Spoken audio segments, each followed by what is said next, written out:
شیعہ وقف بورڈ کے چیئرمین کو آیا ہے نا آرڈر کہ خطبے میں یہ کہنا، تم ہوتے ہو کہ ان کا کہنے والے کہ کیا کہنا ہے کیا نہیں کہنا ہے۔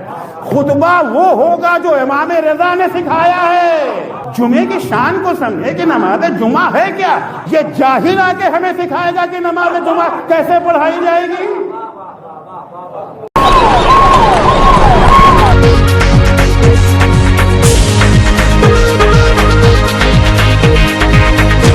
آپ دیکھ رہے ہیں لائیو ایکسپریس چینل۔ آداب، میں ہوں صفدر رضوی، آپ دیکھ رہے ہیں لائیو ایکسپریس چینل۔ آپ سے گزارش ہے کہ اس چینل کو سبسکرائب کریں، لائک کریں، شیئر کریں اور کمنٹ کریں۔ اب دیکھیں ایک اہم خبر۔ دیش بھر کے علماء نے وقف بورڈ کے خلاف مورچہ کھول دیا ہے اور وقف بورڈ کے چیئرمین کو ان کی حیثیت بتانے میں لگ گئے ہیں۔ علماء ایسا اس لیے کر رہے ہیں کیونکہ انہیں لگتا ہے کہ بورڈ کے چیئرمین علی زیدی سرکار کے اشارے پر ناچ رہے ہیں اور اب شریعت کے معاملے میں دخل دینا شروع کر دیا ہے۔ یہ مانا جا رہا ہے کہ بورڈ کا یہ قدم علماء پر نکیل کسنا ہے۔ علماء کا صاف صاف کہنا ہے کہ جمعہ کے خطبے میں کیا بولا جانا چاہیے اس بارے میں کہیں سے کوئی نردیش نہیں دیا جانا چاہیے۔ اس بارے میں علماء وہی کریں گے جو کرنے کا شریعت میں حکم ہے، وہ کسی جاہل کے کہنے پر عمل نہیں کریں گے۔ خطبے کو لے کر اتر پردیش شیعہ وقف بورڈ کے چیئرمین علی زیدی نے اپیل جاری کی تھی۔ جمعہ کے بعد لوگ کیا کریں اس بارے میں مولانا کلب جواد نے بھی اپیل جاری کی تھی، جس میں ڈھیروں جھوٹ بولا گیا ہے۔ اسے بھی لوگوں نے گمبھیرتا سے لیا ہے اور مولانا کلب جواد کے جھوٹ بولنے اور لوگوں کو گمراہ کرنے پر اعتراض جتایا ہے۔ ہم دونوں معاملوں پر چرچا کریں گے اور یہ دکھانے کی کوشش کریں گے کہ کس نے ان کا جواب کس انداز میں دیا ہے۔ ہم یہ سب دکھائیں گے، لیکن سب سے پہلے چرچا اس بات پر کریں گے کہ علماء آخر بورڈ اور اس کے چیئرمین سے کیوں خفا ہیں۔ اس سوال کے جواب میں ہی ساری باتیں چھپی ہوئی ہیں۔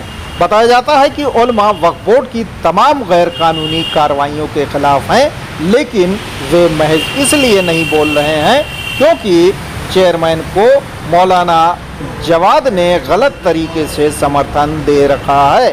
نتیجتاً بورڈ میں ہر وہ غلط کام ہو رہا ہے جو نہیں ہونا چاہیے۔ اس کے باوجود مولانا کلب جواد کے منہ سے ان کے خلاف ایک شبد نہیں نکل رہا ہے۔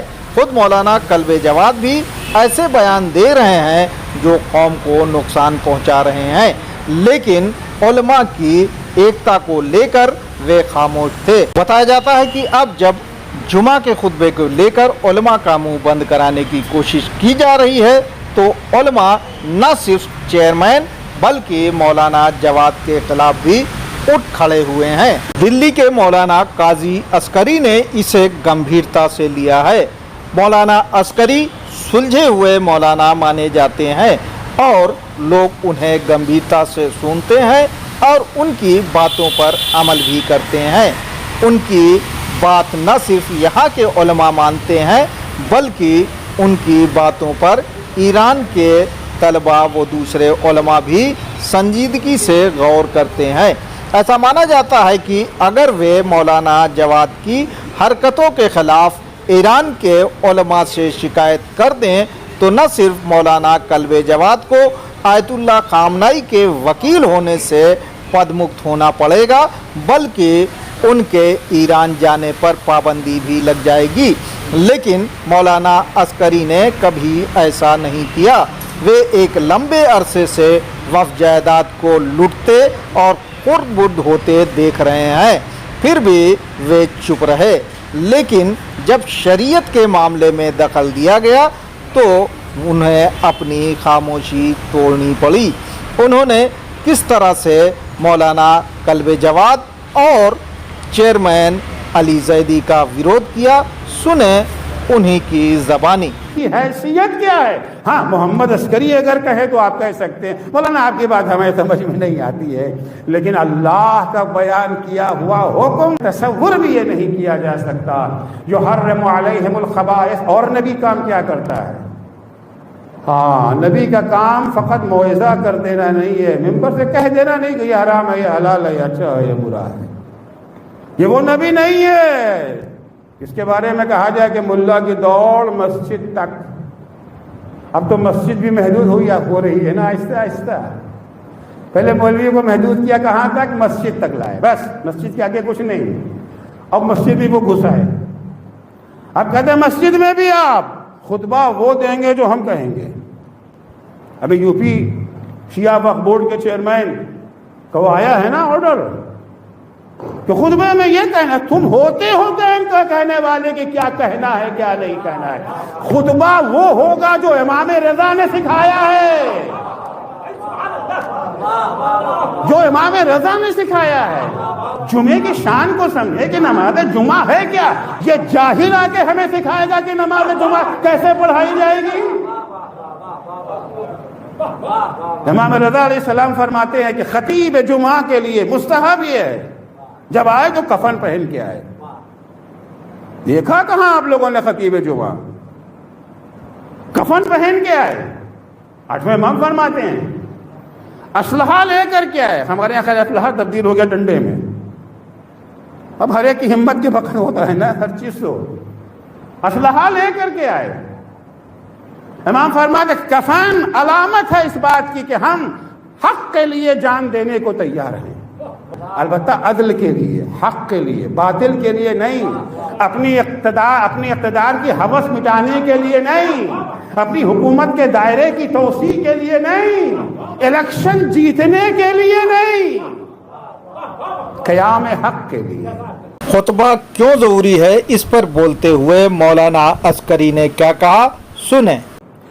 امام رضا فرماتے ہیں دو خطبہ کیوں رکھا گیا؟